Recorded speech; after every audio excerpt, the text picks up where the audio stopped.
Olá, tudo bem? Eu entrevisto para a TV Afiada Guilherme Boulos, que é dirigente do Movimento dos Trabalhadores Sem Teto, MTST, professor de filosofia e candidato a presidente pelo PSOL. Candidato, a primeira coisa que eu vou submeter à sua apreciação é uma notícia que eu li hoje de manhã no jornal Agora. Imóvel centenário invadido por 300 famílias na Moca. Tombada a construção de 108 anos, abrigou antiga tecelagem e hoje tem 300 famílias que estão construindo com alvenaria dentro desse prédio na Moca. Como é possível um fato desse? Paulo Henrique, meu caro, primeiro, obrigado pela oportunidade, pelo convite. É uma obrigação. Teu, do Conversa Fiada. A situação da moradia no Brasil é de uma gravidade incrível. Nós temos, em pleno 2018, 6.300.000 famílias sem casa. E, ao mesmo tempo, 7.900.000 imóveis abandonados, ociosos. Ou seja, no Brasil tem mais casa sem gente do que gente sem casa. As ocupações de terra ocorrem por conta disso. Porque, ainda mais nessa crise que a turma do Temer enfiou o país, com 14 milhões de desempregados, muita gente, são milhões de pessoas, todo fim do mês tem que fazer a dura escolha entre pagar aluguel e botar comida na mesa. Sim. Essa realidade força as pessoas que não têm alternativa às ocupações. As ocupações não são resultados da escolha. Ninguém vai para uma ocupação porque gosta, porque quer. Ninguém ocupou esse imóvel na Moca porque acha bonito. As pessoas ocupam porque não tem outra alternativa. E o movimento social de luta por moradia é uma forma de organizar essa demanda coletiva, fruto de uma das maiores excrescências, que é, em pleno século XXI, ter tanta gente sem teto, sem casa, com a lei, diga-se, sendo descumprida. Por quê? Porque ilegal no Brasil, Paulo Henrique, é imóvel sem função social. Pelo menos é o que diz a moribunda Constituição de 88. Pelo menos é o que diz o Estatuto das Cidades de 2011, aprovado no governo Fernando Henrique Cardoso, insuspeito de bolivarianismo. Sim. O Estatuto das Cidades diz lá, imóvel que não tem função social pode ser desapropriado para moradia popular, pagando com título da dívida pública. Só que no Brasil tem lei que pega e lei que não pega. Certo. Lei, quando enfrenta grande interesse econômico, em geral, não pega. Uma das razões de eu ser candidato a presidente da República é fazer começar a pegar. E fazer com que imóvel que esteja desocupado, vazio, ocioso, seja desapropriado e destinado para a moradia popular, inclusive nas regiões centrais. Porque pobre tem direito de morar no centro. Outra pergunta de notícia recente do jornal O Valor, que não é bolivariano, evidentemente, usando a expressão sua. Minha casa tem a menor verba desde 2009. Encaminhado pelo governo ao Congresso Nacional, o Valor chama o governo Temer de governo, né? A proposta de orçamento 2019 prevê a destinação de 4,6 bilhões, que é o menor patamar, eu não usaria essa palavra patamar, mas enfim, quando Minha Casa Minha Vida foi lançado. É o menor valor desde que o programa foi lançado. Por quê? Porque o governo Temer, ou o desgoverno de Michel Temer, ilegítimo, que não recebeu o voto popular e que aplica uma agenda que tampouco foi eleita pelo povo brasileiro, é a turma da tesoura. É a turma que só sabe cortar. Corta em saúde, em educação, em moradia popular, corta em direitos. Aprovaram, sob os aplausos auspiciosos da grande mídia, dos homens do mercado, no final de 2016, a Emenda Constitucional 95, debaixo de bomba em Brasília. Foi. Eu, aliás... Chamada PEC da Morte, a PEC dos gastos. PEC da Morte. Congela investimento por 20 anos no Brasil. Essa é uma boa comparação quando a gente vê na campanha eleitoral hoje, muitos falando em renovação, alguns querendo se afastar do Temer igual o diabo da cruz. Isso. Mas precisa ver onde estavam. Por isso que eu cunhei a expressão dos 50 tons de Temer. Olha, de fato, aqui nesse debate, novamente, nós vemos 50 tons de Temer. O governo Temer é o mais rejeitado da história do país. E aí, alguns querem se afastar dele. Ali, o que mais tem é candidato que ajudou a botar o Temer no governo e que ajudou a aprovar essa agenda. Por exemplo? Pô, poderiam citar praticamente todos ali, né? Que apoiaram o impeachment. O Alckmin, Apoiou. a Marina apoiou. A Marina apoiou, o Meirelles apoiou, o Meirelles fez parte do processo, Meirelles o concebeu Álvaro até. Dias apoiou. O Álvaro né? Dias apoiou. O Amoedo. Essa turma, né, a turma dos cortes, é importante a gente fazer essa diferenciação, porque eu não estava aprovando a PEC de teto de gasto, eu estava na esplanada dos ministérios tomando bomba da Polícia Militar, porque estava na manifestação contra essa aprovação. Agora, isso fez, Paulo Henrique, com que a gente chegasse aos menores níveis de investimento público no Brasil, não apenas na moradia, em todas as áreas sociais. Né? É um governo que corta em moradia, o Minha Casa Minha Vida virou, na verdade, linha de crédito imobiliário, porque cortaram onde tinha programa habitacional de verdade, que era subsídio para as famílias que mais precisam, sim. e se manteve a parte do crédito imobiliário. Né? Inclusive, se aumentou no ano passado o teto de imóvel que o Minha Casa Minha Vida financiava, para R$1 milhão. Ou seja, dinheiro para imóvel para rico tem, para pobre não tem. Crédito para garantir imóvel para rico tem. Agora, subsídio para garantir para quem não tem casa, secou, acabou. Isso é próprio de um governo que corta recurso da CAPES, alegando que não tinha 300 milhões de reais. E na semana seguinte chancela o aumento do judiciário escandaloso de 33 mil para 40 mil da cúpula do Poder Judiciário, que vai custar 4 bilhões no orçamento do ano que vem.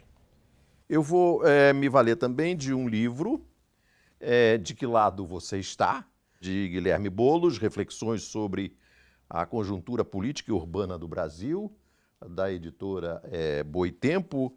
É uma reunião de artigos que o Boulos escreveu antes do golpe que derrubou a presidenta Dilma. No capítulo Quem São Mesmo os Invasores, eu leio: começamos pelo setor de divertimentos.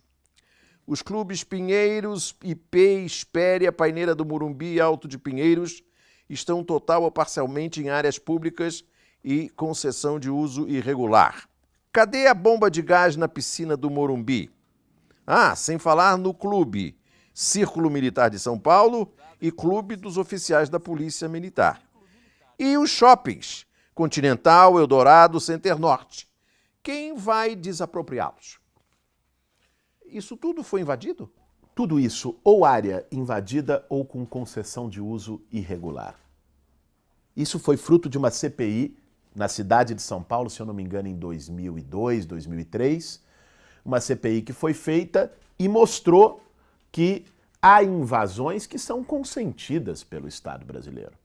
Isso não é só São Paulo, Paulo Henrique. Não. Qualquer cidade brasileira você vai encontrar um grande shopping, um grande clube, algum grande estabelecimento empresarial que tomou a área pública na mão grande. Claro. Né? É o famoso 2 pesos e 2 medidas, né, do Estado brasileiro, que sempre teve.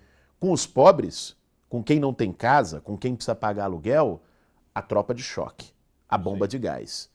Com os super ricos, aí, bom, se negocia, arruma-se uma concessão de uso, se regulariza ali adiante, ou simplesmente se silencia, como se fez até aqui em todos esses casos. É a esculhambação dessa república que nós precisamos enfrentar. O que aconteceu com aqueles moradores que foram para o terreno de São Bernardo do Campo e que isso mereceu até uma reportagem muito boa, acredito, na TV Afiada? Qual foi o destino daquelas famílias? Muito boa, aliás, a reportagem mostrou e ajudou a desmistificar uma coisa que eu tenho dito nessa campanha eleitoral nos 4 cantos do país, que é ver quem está por trás da lona. A área pertence a uma construtora. No acampamento não há energia, esgoto e só um banheiro. A água chega em galões trazidos da rua.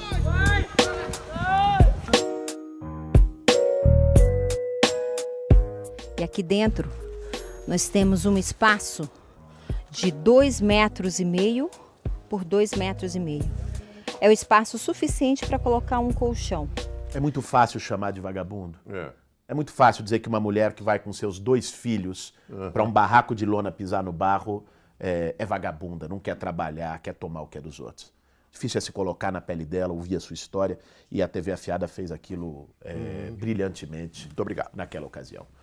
Aquelas famílias, Paulo Henrique, tiveram uma vitória importantíssima. Se demonstrou que quando se luta e se organiza, vale a pena. nós conseguimos, após um processo de pressão, uma marcha de 23 quilômetros de caminhada, debaixo de sol, São Bernardo do Campo até o Palácio dos Bandeirantes, no Morumbi. Com o candidato Geraldo Alckmin lá dentro. Com o Alckmin lá dentro. Após todo esse conjunto de mobilizações que foi feito durante meses, chegou inclusive a ter mobilização em Brasília dessas famílias, ali nós conseguimos 4 terrenos na região do ABC para serem destinados para a moradia popular. Agora estão em fases de elaboração de projetos para aprovar esses projetos e contratação de obra. O candidato Guilherme Boulos se filiou ao PSOL. No espectro político do Brasil há, do centro para a esquerda, sem entrar em detalhes, partidos como o PT, o PCdoB e o PDT. Por que o candidato foi para o PSOL, professor? Paulo Henrique, meu caro, eu defendo uma esquerda que seja uma esquerda que não tenha medo de se posicionar nas grandes causas, uma esquerda que tenha lado firme e que supere o bom mocismo de uma certa esquerda que nos causou problemas. Né? Quem foi bom mocinho? Eu acho que, fazendo aqui uma análise dos 13 anos de governo do PT, faltaram enfrentamentos fundamentais. Quais? Né? Democratização das comunicações no Brasil. Olha o que aconteceu depois. A Globo e os grandes meios apoiando e realizando o golpe e mantendo o Lula preso. Na carta em que escreveu ao Haddad, lançando o Haddad candidato a presidente da República, o presidente Lula mencionou 2 vezes o papel nocivo da Globo. O Conversa Fiada disse assim, agora é tarde. Pois é, mas não foi só isso, né, Paulo Henrique? Não. Reforma tributária progressiva, fazer rico, super rico, começar a pagar imposto no Brasil. Enfrentar os banqueiros. Reforma agrária. Reforma urbana. Vamos pegar o conjunto das pautas da esquerda e que a opção foi fazer um governo de composição com quem sempre mandou no Estado brasileiro e se manteve isso. Eu vi, perplexo, imagino que você tenha visto há 2 semanas atrás, menos que isso, o Fernando Haddad indo lá para o Nordeste, visitar o Renan Calheiros, visitar o Eunício Oliveira, posar para a foto ao lado deles. Esse tipo de atitude, principalmente depois de um golpe, de sucessivos golpes que nós estamos vendo no Brasil, não me contempla, não me representa. O PSOL é um partido que manteve a sua coerência, a sua contundência, tem uma bancada extremamente combativa no Congresso Nacional. São 6 deputados que fazem mais barulho do que 60. Eduardo Cunha, você é um gangster. Se manteve nas ruas e teve a consequência, como eu na época na Frente Povo Sem Medo, no MTST, de dizer o seguinte: nós fomos críticos ao governo da Dilma, sobretudo depois de 2015, com Joaquim Levy do Bradesco e com ajuste fiscal. Mas estávamos na linha de frente contra o golpe, porque sabíamos o que era isso. Nós fomos críticos a políticas do governo Lula, né? Eu tenho uma relação com esse presidente Lula de muito respeito, mas coloquei inclusive já para ele mais de uma vez essas críticas que reflito aqui livro a esses governos. Você fala que o PT desmobilizou o Brasil, que o PT não sujou os pés de barro. Perdeu uma oportunidade incrível de, ao invés de ter feito uma reforma política, chamado o povo para ir governar junto, pressionado aquele Congresso Nacional por meio da mobilização popular, ter optado por fazer uma composição com uma governabilidade caduca, com um modelo, um sistema político que está podre, que deu em Cunha, que deu em Temer e que não vai dar em nada melhor do que isso. Insistir nesse erro é acreditar que, seguindo por um mesmo caminho, vai se chegar num lugar diferente. Não vai. Na sua opinião, então, a candidatura Haddad significa a ressurreição desse modelo de conciliação que não vai dar em nada? Eu não digo ressurreição, Paulo Henrique, porque esse modelo sempre esteve aí. Agora, te digo que essa não é uma característica apenas da candidatura do Haddad. O próprio Ciro, quando buscou compor com o Centrão, né, fazer uma aliança com os partidos do espólio do Eduardo Cunha, não conseguiu, mas tentou. Tentou essa aliança, a turma resolveu ir com o Alckmin. Né? Então, eu acho que nós precisamos tirar as lições do que aconteceu no Brasil nos últimos anos. É nisso que eu acredito. Nós precisamos combater e resistir ao golpe, combater a extrema-direita, enfrentar Bolsonaro, sem dúvida alguma, e vamos estar todos na mesma fileira para fazer esse enfrentamento. Ao mesmo tempo, nós precisamos aprender com essas lições. E aprender com essas lições é aliança com golpista não dá mais. Mas o candidato Guilherme Boulos esteve, se não me engano, já como candidato à presidência da República, em vários palanques ao lado da caravana do presidente Lula. Da caravana em nenhum, Paulo Henrique. Estive com o Lula em São Bernardo do Campo no momento da sua prisão. Estive lá porque entendo que ali estava em jogo uma questão democrática. Estar ao lado do Lula hoje é estar do lado certo da história, Wagner. A prisão do Lula foi mais um ato gravíssimo do golpe, de um judiciário, né, que se crê acima de todos os poderes, que interviu de uma maneira profunda e perigosa no processo eleitoral brasileiro, prendendo o Lula sem provas, impedindo a sua participação nas eleições. Eu tenho diferenças com o Lula e já coloquei para ele inúmeras vezes. Quais? Agora, diferença, vou Na chegar frente. aí. Diferença não pode significar ser conivente com injustiça. Isso eu não sou, por isso estive lá. Quais foram as diferenças que o candidato Guilherme Boulos expôs ao presidente Lula? Já disse a ele mais de uma vez na relação que tenho com ele, reitero, de respeito, de admiração pela sua trajetória política também, que precisava ter democratizado a mídia no Brasil.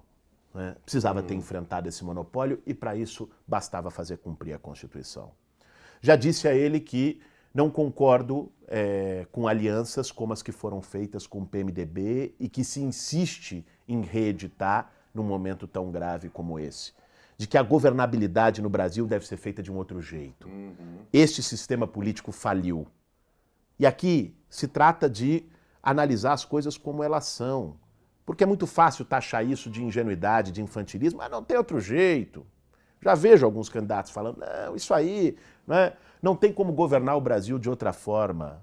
Olha, Paulo Henrique, francamente, se a gente acreditar que o único jeito de governar o Brasil é fazendo toma lá da cá com a turma do PMDB, com a turma do Centrão, não é trocando votos no parlamento por cargo em ministério, aí nós vamos dar razão a muita gente que está totalmente desesperançosa e descrente na política brasileira. Eu acredito que tem outro jeito. Mas essa é uma pergunta que se faz frequentemente ao próprio candidato Ciro Gomes, e se não me engano, eu fiz aqui quando ele esteve aqui no seu lugar. Como é que um partido pequeno como o PDT, um partido pequeno como o PSOL, pretende governar com um Congresso majoritariamente contra? Como é que é possível fazer isso se não sendo com algum tipo de coalizão, algum tipo de aliança para aprovar as medidas necessárias? Eu acredito que nós precisamos de uma refundação democrática no Brasil. De fato. Acho que essa república, a nova república que nasceu lá em 88, após a Constituição, essa nova república faliu. Isso vai se fazer trazendo o povo para o centro das decisões. De um lado, com plebiscitos e referendos, chamando as pessoas para decidir sobre as questões fundamentais. Democracia não pode ser apertar um botão a cada 4 anos, dar um cheque em branco para os representantes e depois ir embora para casa. Né? Este sistema que considera a democracia como democracia contemplativa, não digo nem representativa, ela é contemplativa. Né? Este sistema gera, né, o abismo que se tem hoje entre Brasília e o Brasil. Você irá me perguntar, mas para o plebiscito, para o referendo, precisa de aprovação do Congresso Nacional. Eu ia perguntar. Com certeza. E o que eu te digo é o seguinte, eu não vejo possibilidade da gente aprovar um programa diferente no Brasil. Um programa que seja para as maiorias sociais. Sim. Né? Que não seja governando com o povo. E aqui te digo como. Para alguém ser eleito, se eu for eleito, ou qualquer presidente que seja eleito, vai ter 50, 60 milhões de votos. O que se fez? E essa é uma das críticas que eu tenho ao PT, inclusive. É que esses 50, 60 milhões de eleitores que sustentaram o projeto não foram chamados para realizar esse projeto. Ao contrário, acabaram sendo desmobilizados. Nós temos que, uma vez com o ativo popular que deu vitória eleitoral e democrática para um projeto, chamar este povo para governar junto. Eu quero ver. Se o Congresso Nacional tiver cercado de 1 milhão, 2 milhões de pessoas, Paulo Henrique, se não aprova a taxação de grandes fortunas. se não aprova o fim dos privilégios deles, Como diz se não o aprova uma professor reforma Guilherme Boulos, política, que não acaba com a Disneylândia financeira em que se tornou o Brasil, é isso? acaba com a Disneylândia financeira se o povo estiver lá fora. Agora, o povo não aparece lá fora magicamente. Um governo que tem uma pauta popular tem também a responsabilidade de chamar o povo, de trazer o povo e de governar com o povo. Aí eu vou invocar aqui o argumento de um grande pensador da Casa Grande, o historialista, como eu chamo do Conversa Fiada, Hélio Gaspari. Ele dirá, como já disse, que a convocação de plebiscitos e referendos é uma forma de driblar a Constituição. E aí eu lembro ao professor Guilherme Boulos que o Ciro fala em plebiscito referendo, a Marina Silva, que no Conversa Fiada a gente chama carinhosamente de blá, blá, blá, Blarina Silva, também toda vez que se vê diante de uma pergunta difícil, ela diz que vai consultar o povo. Então eu pergunto, não será isso uma maneira, como diria o Hélio Gaspari, de circundar a Constituição? Eu não sei se o Hélio Gaspari leu a Constituição, porque a Constituição é taxativa em dizer que plebiscitos e referendos fazem parte da soberania popular atribuída por essa própria Constituição. Driblar a Constituição é, depois de 30 anos, ter se feito apenas 2. Uhum. E aqui, peguem-se países das democracias liberais, pegue-se a Suíça, pegue-se a Austrália, pegue-se os Estados Unidos, praticam plebiscito como rotina democrática. Se trata de não ter povofobia. A Casa Grande sofre de povofobia, Paulo Henrique. As lideranças políticas da direita sofrem de povofobia. E olha, a minha defesa de plebiscito, que fique muito clara aqui, não é para não me posicionar em relação aos grandes temas. Tenho posição em relação a todos eles. Entendi. Né? Inclusive, tive um debate com a Marina Silva num dos debates presidenciais de televisão na Rede Bandeirantes, onde o tema foi aborto, e eu disse de maneira contundente a minha defesa da legalização do aborto no Brasil. É um tema de saúde pública e não do Código Penal. Nós somos a favor do direito das mulheres de decidirem. O que nós não defendemos é que as mulheres continuem sendo presas ou morram porque fazem abortos nas condições mais precárias. Aliás, mulheres pobres e negras, porque as mulheres mais ricas fazem em condições adequadas em boas clínicas. Ela defendeu um plebiscito para esse caso. Né? Então, a minha questão aqui, eu não tenho nenhum problema e nenhum medo em me posicionar. Entendi. Agora, eu acredito que os grandes temas do país precisam ter um envolvimento da população para que ela participe, para que a decisão não se dê apenas restrita à Praça dos Três Poderes. Democracia não é só uma relação entre instituições. Claro. Tem que trazer a sociedade para o jogo. Tem outro capítulo do seu livro que eu li com muita atenção, é claro, sobre um artigo de 2014, Gilmar Mendes e o bolivarianismo. Você sabe que esse artigo me rendeu um processo do Gilmar Mendes. Ah, foi? Foi. Ganhou ou perdeu? Ele perdeu em primeira instância, agora está indo para a segunda instância. tá. Gilmar Mendes, todos sabem, é o bravateiro de notória ousadia.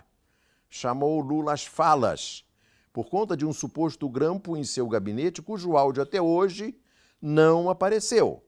Lula cedeu e demitiu o diretor da Agência Brasileira de Inteligência, a ABIN, o digníssimo delegado Paulo Lacerda. Aqui nesse seu livro muito interessante, que se chama 50 Receitas de Bolos, mais do que um programa de governo, uma construção coletiva dos que lutam por um Brasil melhor, tem um capítulo muito importante sobre a reforma do judiciário. Página 45. Página 45. Sugestivo que a reforma do judiciário esteja na página 45. Página 45. Além de um salário que poderá chegar a R$40 mil, só de auxílio moradia e outros penduricalhos, um juiz brasileiro recebe cerca de 5,8 mil por mês, quase o triplo da renda média de um trabalhador brasileiro. Modo de preparo de uma reforma do judiciário. Impeça que qualquer membro do judiciário ou de qualquer outro poder receba acima do teto constitucional. Faça os salários do judiciário serem condizentes com a realidade do povo brasileiro. E aqui uma coisa que eu acho muito importante. Um poder não pode regular a si mesmo. O que significa isso, candidato? Primeiro dizer, Paulo Henrique, aproveitar para fazer também a propaganda. Claro, é um das merchandising. 50 receitas de bolos para mudar o Brasil, que é uma brincadeira, obviamente, um trocadilho que nós fizemos com os 50 principais pontos do nosso programa de Mudança para o Brasil, que foi uma construção coletiva com muita gente boa, e estão todos escritos em forma de receita, de modo de preparo. Está na internet também para quem queira depois tomar contato. Sobre a reforma do judiciário, nenhum poder democrático pode regular a si mesmo, né? A não ser aqueles que se creem deuses. Como Talvez na democracia. Nesse caso, seguramente é. Mas é exatamente por isso que nós precisamos incidir, porque não são, né? Então, dizer o seguinte, nós propomos um Conselho Nacional de Justiça com participação da sociedade, né? Os movimentos sociais, a sociedade brasileira tem que ter representantes no CNJ. No CNJ. Nós temos que ter uma corregedoria, uma ouvidoria externa ao judiciário. Uma ouvidoria como várias instituições têm. Ouvidorias externas. Para você ter uma ideia, a própria polícia militar tem ouvidoria externa, né? Que é uma instituição militar. O judiciário não se abriu para uma ouvidoria externa. Não. Tem que receber denúncia, né? Outro dia nós publicamos no Conversa Fiada a informação de que em 98% dos processos que envolviam juízes houve absolvição no CNJ. 98% é um número que fala por si próprio. Fala por si próprio. E olha, Paulo Henrique, para além disso, nós vemos o judiciário assumindo um papel de pretenso moralizador da sociedade, agora muitas vezes cai na velha vala dos moralistas sem moral. Porque se você quer limpar a sociedade brasileira da corrupção, comece limpando o próprio quintal. É isso que se recomenda. Então, auxílio moradia tendo casa. Vários têm. Acabaram de aprovar esse assinte de aumentar o salário. Tem, o juiz Bretas tem. Todos eles. No caso do Bretas, inclusive, a esposa também tem. Também tem. Né? Acabaram de aprovar o aumento salarial deles de 33 mil para 40 mil reais. Né? Da cúpula do judiciário, com o salário mínimo estancado em menos de R$1.000. Né? Aí, um juiz que pego vendendo sentença, a punição dele é a aposentadoria com salário integral. Ou seja, o Poder Judiciário consegue ser, numa democracia tão golpeada, o menos democrático de todos os poderes, porque não tem nenhum grau de controle social. Sobre a questão de regulação da mídia, que já tocamos quando falamos do presidente Lula e o que o PT deixou de fazer.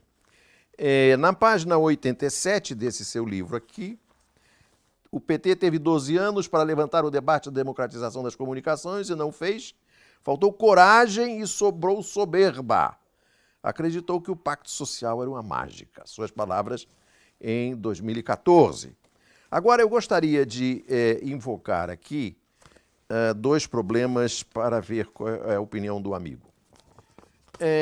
Além de regular a mídia que existe hoje, aí mais visível, e de que a Rede Globo é símbolo tão expressivo, eu invocaria a seguinte questão. O que o candidato a presidente da República pelo PSOL pretende fazer com o Google, com o Facebook, com o Twitter, com a Netflix, que são os novos monopolistas, levando-se em conta que na Europa já existe uma legislação contra o monopólio desses mesmos agentes, e eu li agora, no dia 7 de setembro, no New York Times, uma reportagem muito interessante, que eu recomendo ao candidato, sobre uma jovem de 29 anos, estudante de Direito, que entrou com uma ação para acabar com o trust da Amazon. E ela se reporta ao trabalho de uma jovem também, que lá no início do século passado fez um trabalho sobre o monopólio da Esso, porque o pai dela era um pequeno explorador de petróleo, e o Rockefeller foi lá e destruiu o pai dela. Aí ela foi, estudou, começou a publicar uns artigos pequenininhos. Um sujeito chamado Theodore Roosevelt leu e fez a lei que obrigou a Esso a se dividir em 7 empresas. Então, essa jovem aqui quer dividir, quer acabar com o monopólio da Amazon.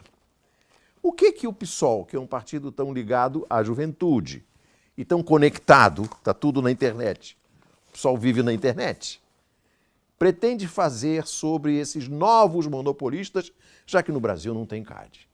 Conselho de Defesa Econômica. Cádia Raposa cuidando do galinheiro, nós sabemos muito bem disso. Bom, o que o candidato do PSOL gostaria de fazer sobre isso? Paulo Henrique, meu caro, nós precisamos, além de fazer uma reforma agrária para acabar com o latifúndio no campo, nós precisamos democratizar as comunicações para acabar com o latifúndio virtual. Isso é necessário. Passa, como você disse, por enfrentar monopólio. Né? Olha, a lei tem que ser cumprida. Né? E ela não é. Vamos começar por aí. Né? As leis que enfrentam monopólios no Brasil, seja nas comunicações, seja na economia, são sumariamente descumpridas, porque essa turma comanda o Estado brasileiro. Né? Essas agências são ridículas. A Foram capturadas. Começa por acabar com a porta giratória. Essas agências hoje são porta giratória pura. O que o candidato do PSOL chama de porta giratória para ajudar o nosso espectador? Porta giratória, Paulo Henrique, é o seguinte: é o Henrique Meirelles sair do Banco Boston e virar presidente do Banco Central. Porta giratória é alguém sair das empresas de plano de saúde e virar conselheiro da Agência Nacional de Saúde Suplementar, que deveria regulamentar os planos de saúde. Porta giratória é alguém indicado pelas operadoras, está na Anatel, ou alguém indicado pelos bancos, está no CARF, ou pelos monopólios, está no CAD. Não, ser presidente do Banco Central. Pois é. Nesse caso, o presidente atual do Banco Central era do Itaú. Era diretor do Itaú e provavelmente sócio do Itaú. O ministro da Fazenda anterior, o Henrique Meirelles, hoje meu adversário, né, que disse para ele no domingo, ele tá bravo, tá irritado, disse que ele está com uma campanha dizendo para chamar o Meirelles, que todos os governos chamaram o Meirelles. Eu disse para ele que, se eleito, eu não iria chamar o Meirelles, eu iria taxar o Meirelles. Né? Taxando a grande fortuna dele, uma parte dele, ele mantém. E o presidente Guilherme Boulos vai ter um problema. Quero adverti-lo disso, candidato, porque boa parte, se não a maioria da fortuna do Henrique Meirelles não está no Brasil. Está em paraíso fiscal. Está em paraíso fiscal. Nós vamos ter que repatriar a fortuna do Meirelles e taxá-la adequadamente. Um banqueiro falando em trabalho é uma coisa extraordinária. E vamos taxar grandes fortunas, inclusive a sua fortuna, Meirelles, de quase 400 milhões de reais. O pessoal diz, você gosta muito de dizer que chama o Meirelles. Eu não vou chamar o Meirelles, eu vou taxar o Meirelles. Agora, voltando ao ponto, aqui Paulo, ao que eu acho que é muito importante. Os novos monopólios. Temos que enfrentá-los, todos eles. Não basta a Globo. Não basta, temos que enfrentar todos os monopólios. O escândalo da Cambridge Analytica, aliás, é uma expressão do que me disse certa vez o Sérgio Amadeu. Não sei se você conhece o Sérgio Amadeu, um estudioso da questão das redes, dos monopólios. Ele me disse o seguinte, olha, se não tomar cuidado agora, daqui adiante nós vamos sentir saudade da Globo. Se referindo ao Google, se referindo ao Facebook, se referindo ao quanto, né, essa gestão monopolizada da internet, adquirindo todas as nossas informações. Amazon, todos eles trabalham na mesma lógica de obtenção de informações, de jogar com essas informações e de atuar com conteúdo direcionado, né, a partir dos dados que eu tenho. O Facebook explicitamente censura a TV afiada, censura a conversa afiada. Pois é, então é preciso atuar aí de uma maneira completa para democratizar, mas acrescentaria apenas duas coisas. Isso está no nosso programa, Paulo Henrique, que é o programa mais completo em relação à democratização das comunicações, seguramente. Lá está também a questão do Marco Civil da internet e preservar a neutralidade da rede. Neutralidade da rede é importante. Essencial e que está ameaçada. Sim. Deixa eu tocar agora em alguns pontos de suas propostas. Eu achei interessante, se é que eu entendi bem, a proposta de criar a lista suja do machismo. O que é isso? A lista suja do machismo, a exemplo do que já existe com a lista suja do trabalho escravo, né? Com uma contribuição inestimável meu amigo Leonardo Sakamoto, da Repórter Brasil, que tem se dedicado, junto com uma série de organizações, a combater o trabalho escravo no país, que é empresa que é pega com trabalho escravo, vai para esta lista suja e é exposta publicamente. O que nós estamos propondo em relação à lista suja do machismo? O Bolsonaro, por exemplo, e outros candidatos pensam igual. Acham que o governo não tem o que fazer, é coisa da iniciativa privada. Tem o que fazer, sim. Empresa que paga menos para mulher do que para homem, para o mesmo tipo de trabalho, é disso que se trata, essas empresas têm que ir para a lista suja. E o que vai significar objetivamente estar na lista suja? Não vai poder pegar crédito em banco público. Não vai poder fazer qualquer contratação ou negócio com o Estado brasileiro e vai ter o seu nome exposto com o selo do machismo. como uma forma de garantir, de pressionar o setor privado. Trabalho igual, salário igual. Trabalho igual, salário igual. O candidato Guilherme Boulos pretende legalizar a maconha. Por quê? Porque a guerra às drogas, Paulo Henrique, que se fez no Brasil, aliás, importada dos Estados Unidos, é uma política que os Estados Unidos importou para toda a América Latina. E atrás do combate às drogas vem o controle político, que foi o que o presidente Clinton fez na Colômbia. Disse que ia combater a cocaína e as Farc, e na verdade tomou o controle político da Colômbia. Se quisesse combater a cocaína, olhasse as fronteiras deles, que os Estados Unidos é o maior consumidor de cocaína do mundo. É verdade. Esse não é a questão. A questão é a seguinte: em nome da guerra às drogas no Brasil, você construiu e reforçou uma lógica de segurança pública militarizada que só mata jovem negro na periferia. Como se o comando do crime organizado tivesse no barraco de alguma favela. Nós temos que ter coragem de dizer, não está. O comando do crime organizado no país está muito mais perto da Praça dos Três Poderes e com ramificação no grande poder econômico do que de qualquer favela brasileira. A guerra às drogas é uma política covarde. Mata jovem negro, prende jovem negro, né? Não reduziu o consumo de drogas e não reduziu venda de drogas. Pelo contrário, nunca tiveram tão fortes os cartéis de venda de drogas no país. Então, E nunca o PCC esteve tão forte. qual é o caminho, do nosso ponto de vista? O caminho é legalização da maconha, exemplo do que fez o Canadá, a exemplo do que fez o Uruguai, a exemplo do que fizeram vários países mundo afora, né? E descriminalização de outras drogas, tratando Quais? o tema... Acho que o conjunto das drogas não pode ser crime o uso.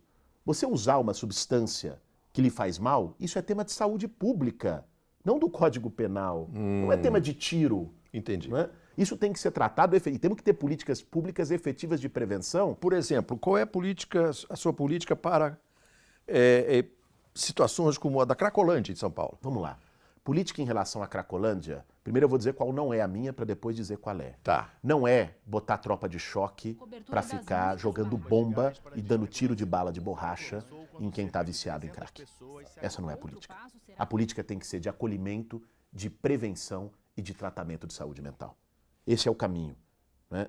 Vou lhe dar um exemplo para a política de drogas, que é a política de tabagismo no Brasil, Paulo Henrique. Como assim? O Brasil é conhecido como um dos países que mais reduziu o índice de tabagismo nos últimos 20 anos. Premiado na OMS em várias partes. O que se fez no Brasil para se chegar a esse índice? De um lado, proibiu propaganda de cigarro na televisão e, de qualquer modo, publicidade em relação ao cigarro.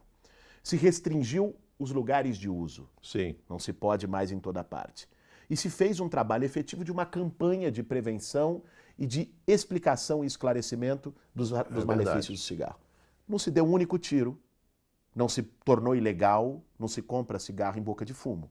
Claro. Né? Mas se reduziu com uma política de Sim, mas prevenção a e comparação saúde é pública. complicada, porque não há campanha publicitária para consumo de crack. Pois é, mas assim, eu estou lhe dizendo em relação ao tabaco como é que se resolve. Obviamente a metáfora não é um sinal de igualdade. Não é. O que eu estou lhe dizendo, se resolve com prevenção, se resolve com políticas de saúde pública. No caso do crack, também de acolhimento.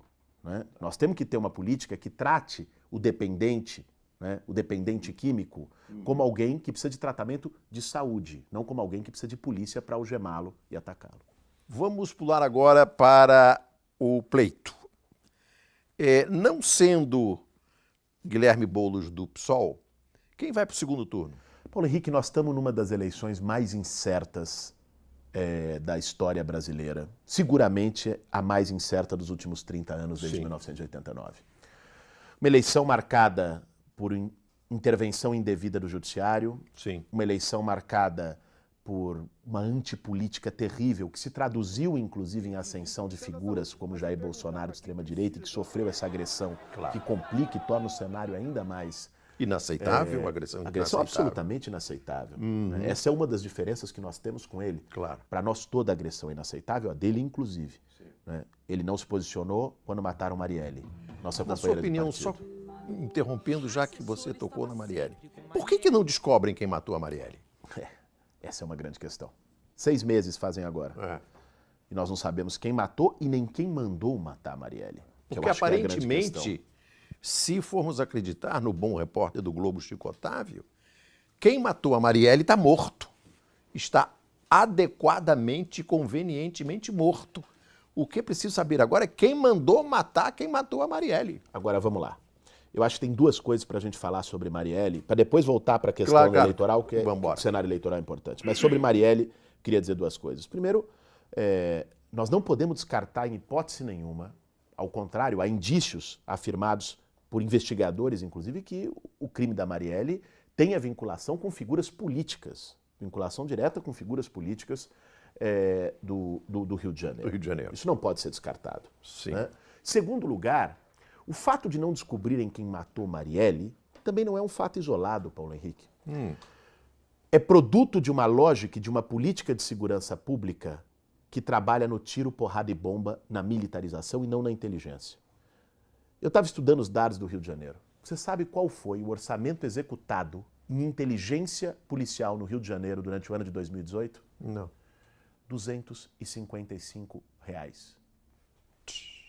Não paga a conta de telefone do Disque Denúncia. Não é verdade. É investimento zero em inteligência, zero em investigação, zero em integração, mas investiu quase 1 bilhão na intervenção militar.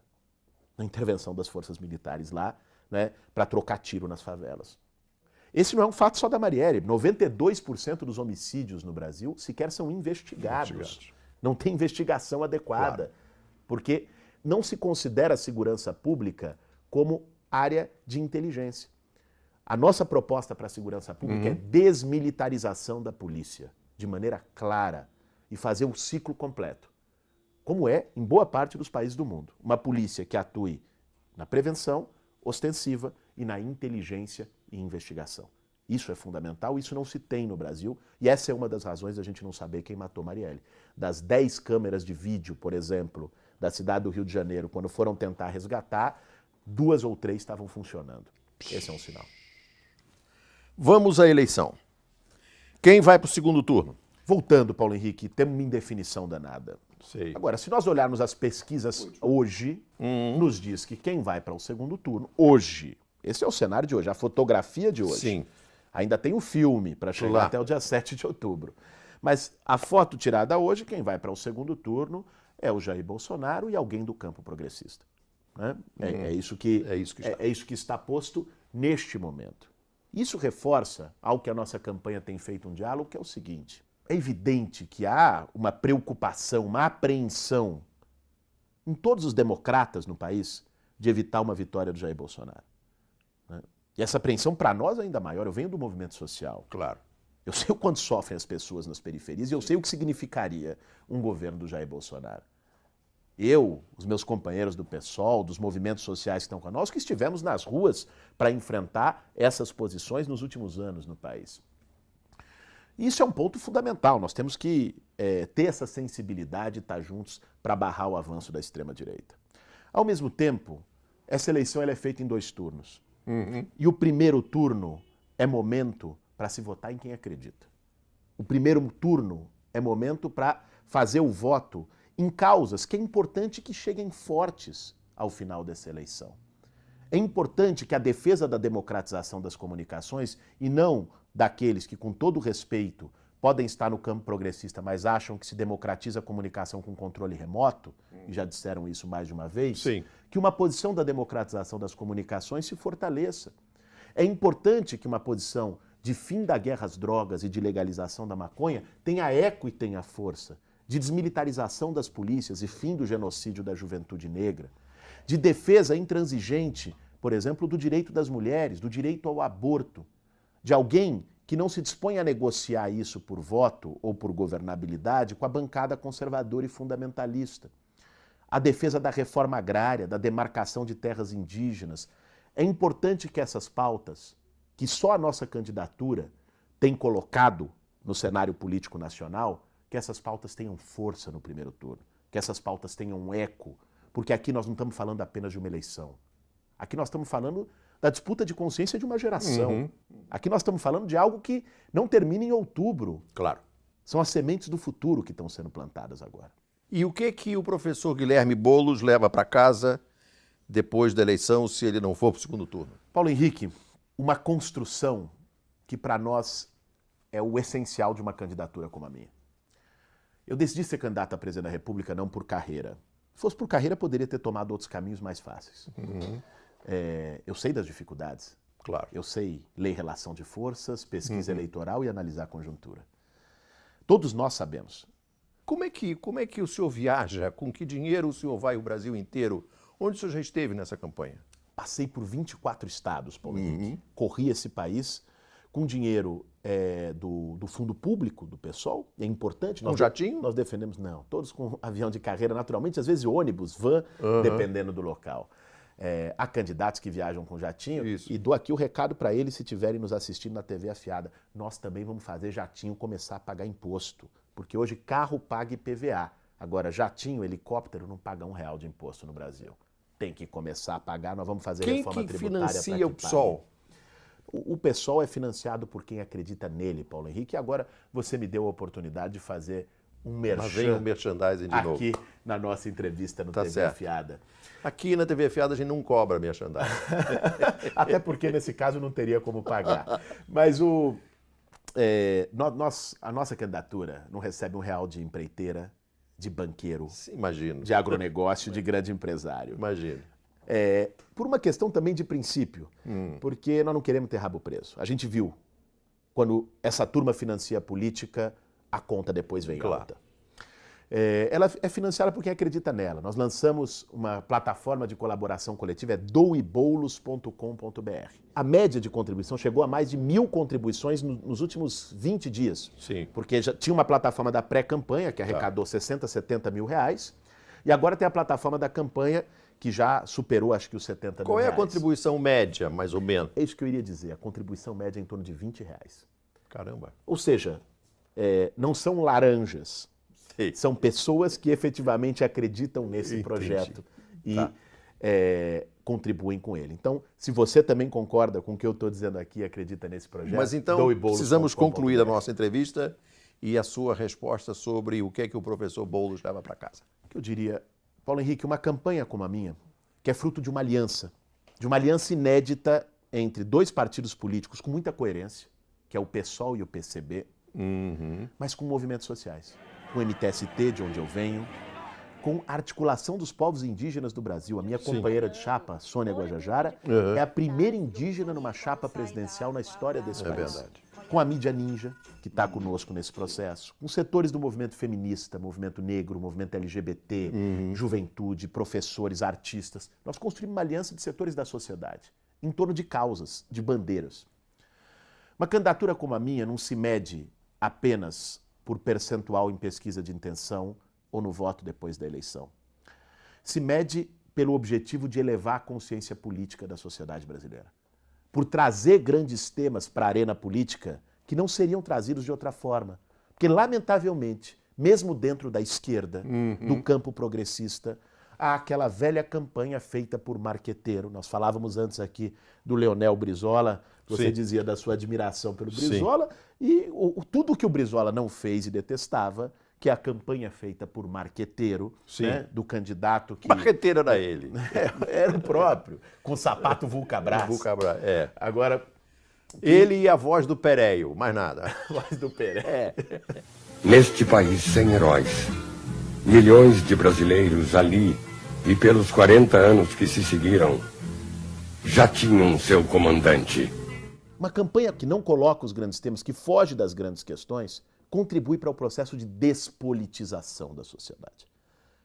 O que eu deixo dessa campanha, caso não vá ao segundo turno, e as pesquisas hoje apontam que, lamentavelmente, essa é uma possibilidade razoável, Remota. né? Mas caso não vá ao segundo turno, o que fica é um processo muito rico, bonito, feito com o pé no barro, feito com olho no olho, de elevação da consciência política da sociedade brasileira.